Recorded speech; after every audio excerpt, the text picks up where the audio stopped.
Pemirsa, terima kasih Anda masih bersama dengan kami dalam Berita Papua. Dan bagi Anda yang baru saja bergabung bersama kami, akan kami sajikan kembali 3 berita utama kami di hari ini.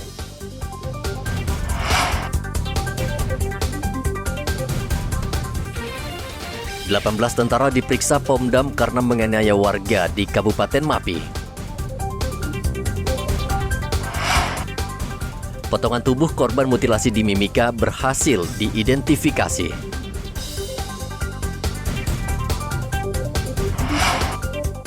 Pasca Gubernur Papua, Lukas NMB ditetapkan tersangka, situasi Papua aman.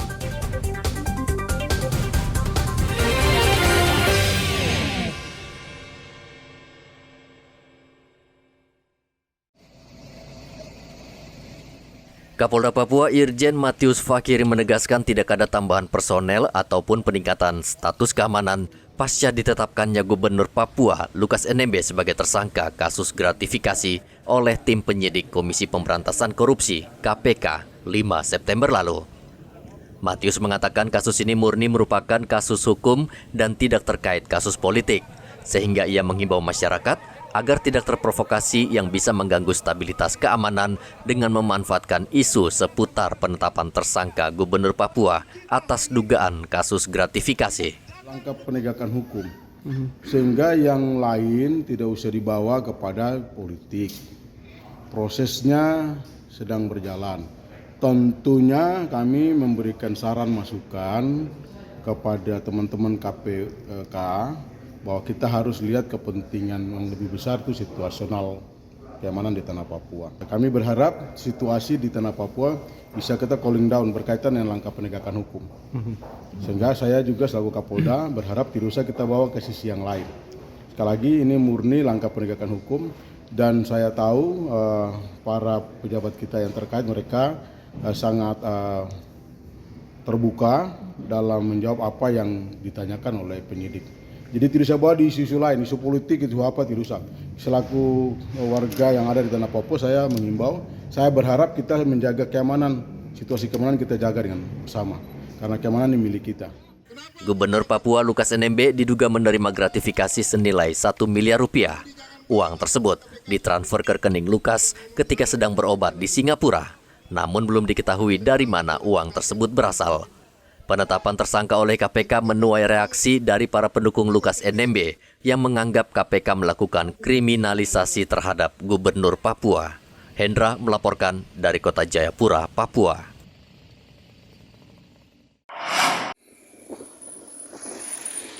Tarif angkutan luar kota seperti jurusan Tanah Merah, Bovendigul dan sekitarnya hingga kini belum mengalami kenaikan. Kendati harga BBM sudah lebih dari sepekan naik. Sejumlah sopir angkutan luar kota di Terminal Jalan Pemuda Merauke mengatakan selama ini mereka hanya berpatokan pada ketetapan tarif yang sudah disepakati antara sopir dan penumpang, yakni sebesar Rp700.000 untuk sekali jalan dari Tanah Merah ke Bovendigul dan belum diatur pihak berwenang. Untuk sementara ini belum dari kita angkutan highway dan khususnya sopir belum ada kenaikan, tapi itu tergantung nego antara kita sopir dengan penumpang. Jadi istilahnya kita ini sistemnya membantu masyarakat atau nelayan ya. Kita ini adalah pelayan masyarakat dari tempat perpergian sampai ke tempat tujuan, intinya sampai dengan selamat. Intinya kita ini melayan.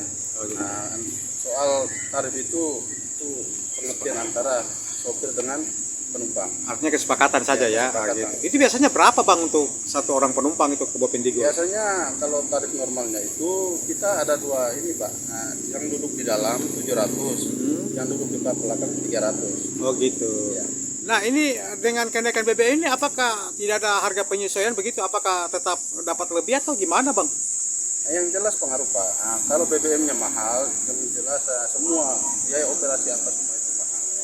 Jadi kalau BBM itu sangat pengaruh. Kalau memang ini jelas sangat pengaruh di operasional dan untuk BBM itu sangat pengaruh. Dan sana untuk harga 700 ini kira-kira akan dinaikkan lagi atau gimana? Rencana kita dari 700 tetap. Tetap ya. Hingga saat ini, sopir angkutan trayek luar kota belum melakukan penyesuaian tarif, kendati tarif Rp700.000 sudah berlaku selama 5 tahun. Dinas Perhubungan diminta turun tangan dan mengatur tarif resmi sehingga sopir angkutan luar kota tidak merugi. Muhammad Ridwan melaporkan dari Merauke, Papua.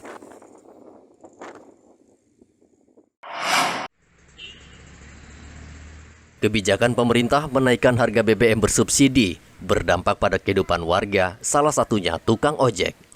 Yuda Marsujud mengatakan adanya kenaikan BBM membuat dirinya merugi karena belum ada penyesuaian tarif.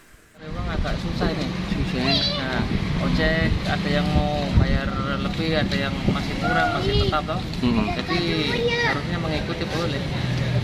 Kalau selama abang isi bensin di mana? Di SPBU apakah antri kah tidak? Anu langsung pertama langsung nggak antri toh. Kalau Pertalite kan terlalu lama antri. Susah. Berarti beralih ke apa? Pertamax? Ya, Pertamax. cepat. Cepat Kalau abang selama kenaikan BBM ini seperti apa? Abang rasakan susah atau bagaimana? Agak susah. Susah untuk mencari ini, Iya. mata pencariannya kurang ya. Sahar, tukang ojek mengatakan saat ini penumpang enggan naik ojek karena menganggap tarif ojek mahal. Itu BBM nggak terlalu langka sekali.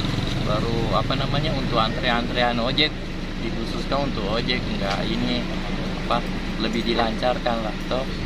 Karena sekarang ini untuk kita antrian susah sekali sampai menunggu berjam-jam untuk mendapat sebuah Pertalite. Yang paling susah Pertalite bang ya? Ya. Itu biasa bang antri jam berapa bang? Kalau biasa? Kalau ini kadang orang keluar itu sudah pagi-pagi sudah keluar kak. Jadi nanti pagi-pagi sudah keluar. Jadi kita ini dapat siang sampai ini juga itu waktu kita terbuang untuk mengantri saja kak. Jadi itu mungkin harapan kami tidak terlalu antrian, tidak terlalu panjang, itu saja. Bang, kalau terkait dampak kenaikan BBM ini seperti apa bang? Yang abang rasakan?